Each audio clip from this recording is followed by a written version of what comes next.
Hey, good afternoon. This is Jeb Smith, Coldwell Banker Residential Brokerage here in Huntington Beach, California. And today we're going to do another topic video.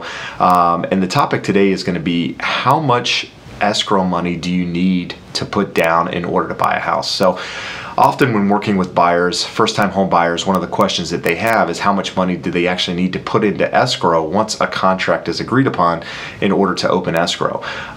And honestly, the answer is there's not a set amount. There's no predetermined amount that says that you have to put X into escrow. When you do your purchase contract with your agent when you're buying the house, that is something that you're going to discuss, is how much money you want to put down once escrow is open in order to open escrow. So let's start for a minute and actually talk about what an escrow deposit is, or an earnest money deposit.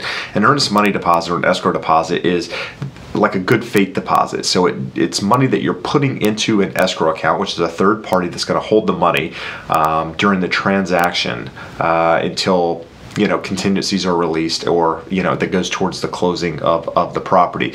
And that money, when I say good faith, just means that you're showing the seller, hey, look, I'm serious about buying your house, and with that being said, I'm willing to put, say, $10,000 into an escrow account to open escrow.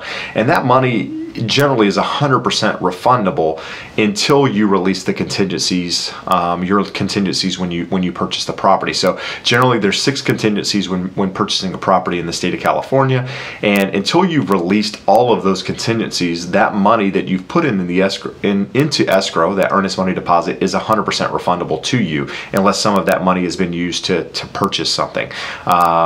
So it's not money that you should be worried about losing unless you've released contingencies. Now, once you have released the contingencies on the property, then that money is at risk of going to the seller if you decide to back out or change your mind or what have you. So back to the question at hand is, how much is required? Well, like I mentioned, there's not a set amount, but as a realtor, what I generally like to recommend to a client buying a house is somewhere between 2 to 3%, 1 to 3%, somewhere in there. So if you're buying a $500,000 house, ideally you could put somewhere between, say, 5 and 15 grand towards escrow, towards an escrow deposit, earnest money deposit. Now, in states where purchase prices are less than California, say $100,000 purchase price, you might be able to get away with $500, $1,000. So it's all going to depend on the property price, how much you're offering on that particular property. So on luxury listings, when you have a $5 million